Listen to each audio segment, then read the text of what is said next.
Hello everyone, in this video we will be discussing the physical chemistry solutions of the master cadre 6060 जो post निकली थी उसके लिए हम फिजिकल केमिस्ट्री वाले सॉल्यूशंस डिस्कस करने वाले हैं। जो इसके बाद 2017-2021 का जो मास्टर cadre के एग्जाम्स हुए हैं उनकी वीडियो ऑलरेडी चैनल पे अपलोडेड है, तो वो आप चेक कर सकते हैं। This is the video regarding the master cadre 6060 exam. Okay, तो इसमें हम फिजिकल केमिस्ट्री वाला पार्ट ही जस्ट डिस्कस करेंगे। For organic and inorganic part you can check the playlist on the channel, उस पर आपको वो सब पार्ट भी मिल जाएंगे। सो ये वाला जो एग्जाम है इसका एनालिसिस कुछ ऐसा है, इस पर न्यूमेरिकल पोर्शन फिजिकल से काफ़ी कम था, इसमें मेमोरी बेस्ड क्वेश्चंस बहुत ज़्यादा आए हुए थे। तो इसलिए इस पर बस ये है कि if you know the answer then you know the answer, if you don't then इस पर कुछ भी ऐसा नहीं है कि हाँ हम सॉल्व कर लेंगे और आंसर निकल आएगा। जैसे इसमें फर्स्ट क्वेश्चन है, when excess of electrolyte is added to colloid. इसका भी जो PDF है I will attach in the description box below, तो उससे आप मतलब क्वेश्चन पेपर्स क्वेश्चंस कंसीडर कर सकते हैं, because I am not writing the questions here on the screen. So first question is when excess of electrolyte is added to a colloid it, तो answer is, ये हमें पता है कि ये किसकी डेफिनेशन होती है, कोएगुलेशन की। तो जब किसी भी सब्सटेंस में एक्सेस ऑफ इलेक्ट्रोलाइट डाला जाता है, तो जो किसी भी कोलॉइड में एक्सेस ऑफ इलेक्ट्रोलाइट डाला जाता है तो वो जो है वो कोएगुलेट हो जाता है। सो the answer is coagulate. Second number पे हमारे पास है absorption of oxalic acid on activated charcoal, the activated charcoal is called. This is also memory based question, क्योंकि चारकोल जो है अगर ऑक्सैलिक एसिड का चारकोल के ऊपर वो हो रहा है, this is the charcoal and इस पे ऑक्सैलिक एसिड जो है वो एड्जॉर्ब हो रहा है, तो हमें पता है इसको क्या बोला जाता है, जो अपना सरफेस देता है उसको एड्जॉर्बेंट बोला जाता है और इसको एड्जॉर्बेट बोला जाता है। So in this case the answer will be charcoal act as adsorbent, that is given in option number C. उसके बाद थर्ड नंबर, ये क्या है हमारे पास, स्टैंडर्ड रिडक्शन पोटेंशियल्स दिए हुए हैं y का, x का और z का। तो मैं हमेशा इसको ऐसे सजेस्ट करती हूँ करने के लिए कि इसको इस सीक्वेंस में लिख लो, पहले y का, फिर z का, फिर x का, मतलब इंक्रीजिंग ऑर्डर में you can write it down.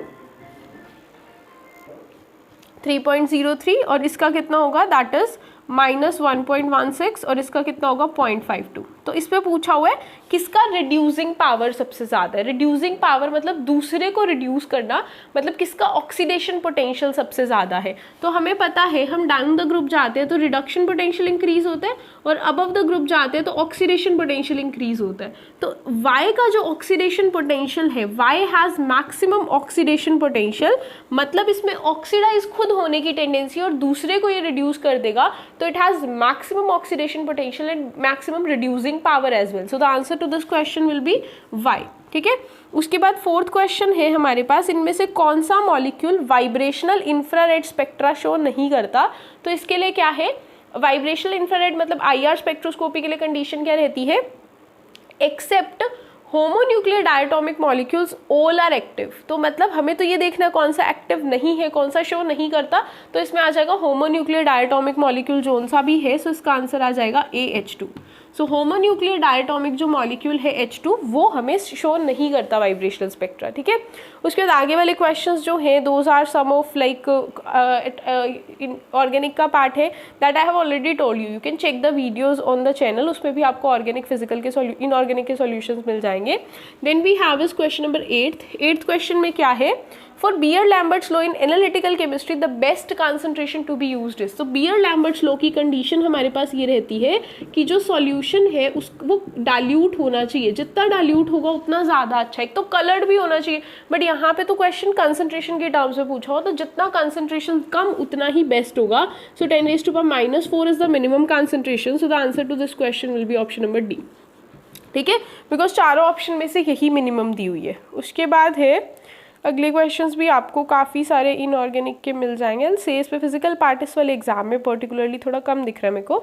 So 18th question is next after 8th directly we have 18th question. हमें पूछा हुआ IR स्पेक्ट्रा वाटर के कितने शो करेगा, वाटर कितने IR स्पेक्ट्रा शो करेगा। तो वाटर की अगर बात करें तो टोटल जो डिग्रीज ऑफ फ्रीडम है वो हमारे पास कितने होते हैं, 3 3 are 9, क्योंकि नंबर ऑफ एटम्स है, उसमें से ट्रांजिशनल 3 निकल गए, रोटेशनल 3 निकल गए, तो वाइब्रेशनल कितने हो गए, 9 - 6 that will be 3। So 3 modes in H2O are like IR active, है ना। उसके बाद 19th क्वेश्चन 20th, ये भी आपको सब फिजिकल इनऑर्गेनिक ऑर्गेनिक पार्ट के मिलेंगे। ओके, इस वाले पेपर में फिजिकल पार्ट तो बहुत कम है। ठीक है। After that we have directly 38th question. तो 38th क्वेश्चन में हमारे पास क्या है, number of electrons in aluminium 3 positive. तो इलेक्ट्रॉन्स पूछे हुए एल्यूमिनियम 3 पॉजिटिव में, हमें पता है एल्यूमिनियम में कितने इलेक्ट्रॉन्स होते हैं 13, क्योंकि electron is equal to proton equals to atomic number. तो एटॉमिक नंबर 13 होता है, तो इलेक्ट्रॉन्स 13 हो गए। तो एल्यूमिनियम 3 पॉजिटिव का मतलब है कि इसने 3 इलेक्ट्रॉन को लॉस कर दिया। तो अगर उसने 3 इलेक्ट्रॉन्स को लॉस कर दिया है, सो इलेक्ट्रॉन 13 में से 3 माइनस कर दिए, so on the whole it will have 10 electron. So the answer to this question will be option number C, it has 10 electron. After that we have question number, अच्छा इसमें physical के questions नीचे हैं, that's why I was saying, because symmetrically ही रहता है, 17 questions का average रहता है ऑर्गेनिक इनऑर्गेनिक फिजिकल का। तो इस पे ये हमारे पास नीचे वाले पार्ट में दिए हुए हैं फिजिकल के questions. So next we have is 41 question, कौन सा सब्सटेंस है जो सॉलिड स्टेट में इलेक्ट्रिसिटी को कंडक्ट करेगा। तो हमें पता है इसका आंसर ग्रेफाइट आता है, because graphite is a substance which conduct electricity in the solid state. Graphite जो है वो हमें पता है कि सॉलिड स्टेट में इलेक्ट्रिसिटी कंडक्ट करता है, बिकॉज उस पर फ्री इलेक्ट्रॉन्स प्रेजेंट होते हैं, उसके 3 इलेक्ट्रॉन्स बॉन्डेड होते हैं, उस पर कार्बन का एक फ्री होता है, so it conduct electricity in the solid state also. बाकी दूसरों की अगर बात करें तो सॉलिड स्टेट में नहीं कंडक्ट करते हैं, ठीक है। जैसे NaCl है, आपको पता है that conduct electricity when it is dissolved in water. उसके बाद है in FCC lattice the number of nearest neighbours. अब ये क्या है, ये बहुत सारे स्टूडेंट्स को डाउट रहता है, बिकॉज इस वाले क्वेश्चन में it is asked nearest neighbours. तो आपको पता होना चाहिए जो कोऑर्डिनेशन नंबर है that is basically the nearest neighbours. तो FCC का नियरेस्ट नेबर 12 होता है। ऐसे अगर BCC का पूछा जाता तो 8 होता, सिंपल क्यूबिक का पूछा जाएगा तो 6 होगा। Done. Next we have is question number 43, ठीक है। तो 43 क्वेश्चन में हमारे पास क्या है, ये बोला हुआ है कि सेम टेम्परेचर और प्रेशर पे किसका हाईएस्ट काइनेटिक एनर्जी पर मोल है। तो काइनेटिक एनर्जी हमारे पास होता है 3/2 kT। तो ये पूछा हुआ है कौन सी गैस के लिए मैक्सिमम है। गैस हमें दी हुई है H2, N2 और मीथेन दी हुई है, और बोला हुआ है कि सबके लिए सेम होगा। तो इनके केस में सिर्फ अब कुछ क्या चीज़ डिफरेंस है, मोलर मास और मोलर मास पे तो काइनेटिक एनर्जी डिपेंड नहीं कर रही। So the answer to this question will be same for all, because अगर ये पूछा जाता कि एवरेज एनर्जी RMS स्पीड, वो सबके केस में मास डिपेंड करता है, बट इस केस में mass will not create any effect. Okay, so that's about this case. अगला है हमारे पास we have a numerical. I think पहला ही न्यूमेरिकल है इस वाले एग्जाम में, अदरवाइज बाकी एग्जाम्स अगर आप देखोगे तो, बिकॉज ये एग्जाम है भी पुराना, दिस इज 2016 एग्जाम। अगर प्रीवियस ईयर एग्जाम्स की बात करी जाए तो न्यूमेरिकल्स भी काफ़ी मेजर पोर्शन कवर करते हैं। So we have 44 question. 20 gram of naphthoic acid is dissolved in 50 gram of benzene. A freezing point of 2K is observed. Depression of 2 Kelvin is observed. Van 't Hoff factor is. तो क्या होता है हमारे पास formula, delta TF equals to iota KF and we have molarity. So delta KF is equal to 2 kelvin equals to iota we have to calculate. KF कितना आएगा, KF है 1.72 और केल्विन पर मोल पर kg है। उसके बाद है हमारे पास this is molarity, that is 20 given mass by molar mass. Molar mass हमें इसका निकालना पड़ेगा, मोलर मास निकाल लेते हैं, कितना आएगा 11 × 12, that will B 12 11s 120 and 132। उसके बाद है 1 × 8, हाइड्रोजन के लिए हो गया 8 और ऑक्सीजन के लिए कितना हो गया 2 × 16, सो दैट विल बी 32। इनको ऐड कर लो, 8 9 10 11 12 2 1 7, we have 272, no it will be 172, so 172। और देखो यहाँ पे वैसे भी 1.72 दिया हुआ, 172 गिवन मास मोलर मास। अब मास ऑफ सॉल्वेंट पुट करना है हमने, दैट इज 50 ग्राम और इसके लिए 1000 आ जाएगा क्योंकि इसको किलोग्राम में लेना होता है, ठीक है। अब आप इसको सॉल्व कर लो, ये कट गया 100 पे, ये कट गई 2 zeros यहाँ पे, ये कट जाएगा इससे, ये कट जाएगा 4 पे और आयोटा किसके इक्वल आ जाएगा 2/4, सो दैट इज 0.5। ये तो बहुत ही सिंपल सी कैलकुलेशन थी, मतलब पुराने वाले एग्जाम्स में कैलकुलेशन बहुत सिंपल रखी जा रही है, बिकॉज अगर आप अभी रीसेंट एग्जाम्स में कंपेयर करोगे तो calculation is way tougher than this, but यहाँ पे आपका सिंपल आंसर आ रहा है कि आयोटा का वैल्यू कितना है 0.5। Okay, next question is osmosis phenomena में क्या होता है। Actually in this statement there is ये क्वेश्चन को स्टारर मार्क किया गया था बिकॉज इस पर ना 2 ऑप्शन करेक्ट है, क्योंकि या तो सॉल्यूट की टर्म्स में दिया होना चाहिए था या तो सॉल्वेंट की टर्म्स में दिया होना चाहिए था। इस क्वेश्चन में इन्होंने सॉल्यूट और सॉल्वेंट दोनों की टर्म्स में दिया हुआ है, that's the reason this answer was marked as like starred marks दिए थे, जिसने भी इसको अटेम्प्ट किया होगा उसको 1 मार्क मिला होगा। Okay, so next is 46 question, again Le Chatelier's principle का क्वेश्चन। हर पेपर में आपको लीच-एटलियस प्रिंसिपल का क्वेश्चन देखने को मिल ही रहा होगा। So we have A + 2B changes to C + heat. ठीक है, तो हीट का मतलब है एक्सोथर्मिक में है reaction, exothermic is favoured at low temperature, तो एक तो लो टेम्परेचर आंसर मिल गया क्योंकि हमें फॉरवर्ड रिएक्शन बताना है। तो answer either will be option number B और सी, बी और सी, यस, यहाँ से डी तो कट हो गया।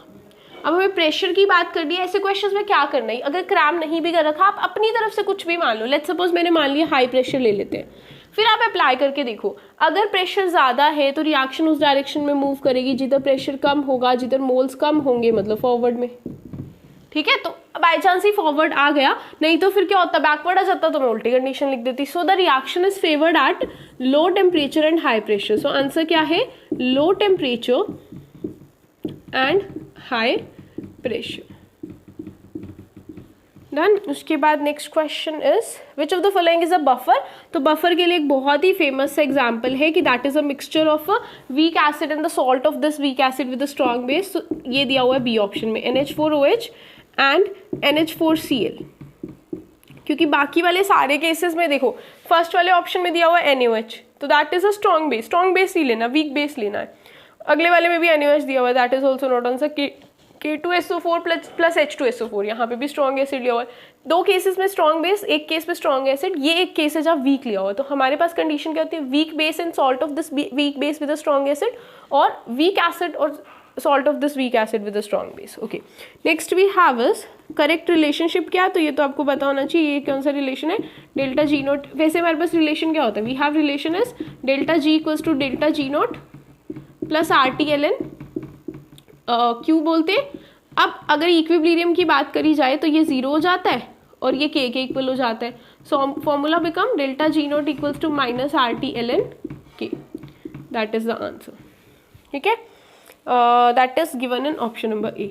उसके बाद we have is 49th question, enzyme activity of human body is maximum as. This is also memory based question, the answer to this question will be 310 kelvin.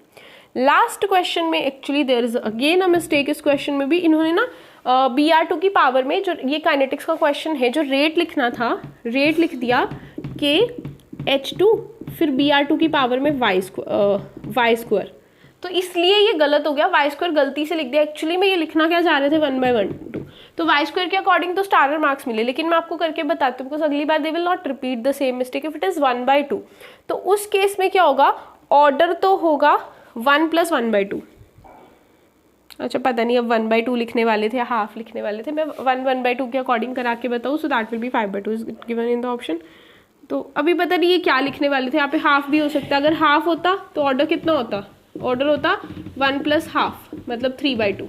ठीक है, और फिर मॉलिक्यूलरिटी तो आप यहाँ से देख लेते, रिएक्शन से मॉलिक्यूलरिटी 2 हो जाती, तो मॉलिक्यूलरिटी 2 और ऑर्डर 3/2 अगर यहाँ पे 1/2 होता तो। ठीक है, डिपेंड करता है बिकॉज क्वेश्चन ही गलत है, मैं तो अपनी मर्जी से करके बता रही हूँ। So in that case that would have been the answer. Otherwise इस क्वेश्चन में भी स्टारर मार्क्स मिले थे बिकॉज y स्क्वायर तो दिया हुआ है, तो हम कैसे पता करेंगे कि क्या order. Okay, so that's all about all, I have solved all the previous year questions. अब सारे क्वेश्चंस के प्रीवियस ईयर के सॉल्यूशंस आपको अब यूट्यूब पे मिल जाएंगे। So that's all the best for your exam. Thank you for watching.